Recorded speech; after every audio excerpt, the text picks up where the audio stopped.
मैं तो थक गई, मैं तो फिर से थक गई। ગુડ મોર્નિંગ, જય શ્રી કૃષ્ણ અને હર હર મહાદેવ બધા વાલીડાને. સવાર પડી ગઈ હતી અને એઝ યુઝ્યુઅલ બધાને ખબર છે દિવાળી આવી રહી છે એટલે ઘરનું કામ કરવાનું છે અને આજે તો વારો પાડી દેવાનો હતો રસોડાનો. એટલે રસોડું આખું સાફ કરવાનું હતું. પહેલાં તો કાચની બવણી લઈ લીધી બધી સાફ કરાય અને પછી તો લઈ લીધા સ્ટીલના ડબ્બાને બધું સાફ કરી દીધું. ત્યાં બપોર વાગી ગયો તો 1 અને લાગી ગઈ હતી મને અને કાળીને ભૂખ. એટલે બેસી ગયા હતા ખાવા. ખાઈ પીને ફ્રી થઈને નવરા થઈને જવાનું હતું થોડી નાની મોટી શોપિંગ કરવા માટે.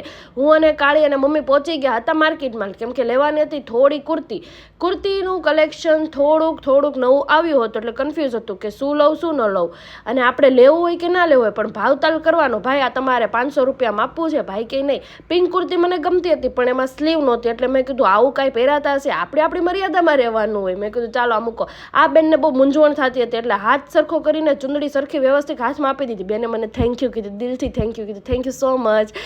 પછી તો કાંઈ નહીં, હું અને મમ્મી આગળ વધ્યા. કુર્તી થોડીક વધારે સારી મળી ગઈ તો અહીંયાથી 2-3 કુર્તી લઈ લીધી અને મમ્મીને વળી ચપ્પલ લેવા હતા એટલે લઈ લીધા ચપ્પલ. અને આજની શોપિંગ મમ્મી માટે જ હતી અને પાછી લાગી ગઈ હતી આપણને 5 વાગે ભૂખ. એટલે આપણે હોય ત્યાં ખાવાનું ના હોય એવું બને જ ને એટલે રસ્તા ઉપરથી આપણે ચાટ પૂરી અને ભેળપૂરી લઈ લીધી. ભેળ પણ 40 રૂપિયાની એટલી આપી હતી, મોજ પડી ગઈ હો.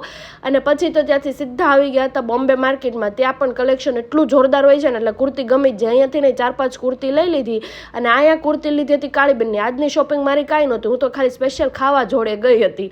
બસ સાંજે ઘરે આવ્યા અને આજે તો હતી શરદ પૂનમ એટલે દૂધપાક બનાવ્યું હતું એટલે હું જોતી હતી. આ ચેક કરતો હતો કેવું બન્યું. મેં કહું લાઈ તું મને જોવા દે કેવો બધો આમાં માલ મસાલો નાખ્યો છે, કાજુ બદામ પિસ્તા. બસ આજ માટે આટલું. મળીએ નેક્સ્ટ વિડીયોમાં. બાય.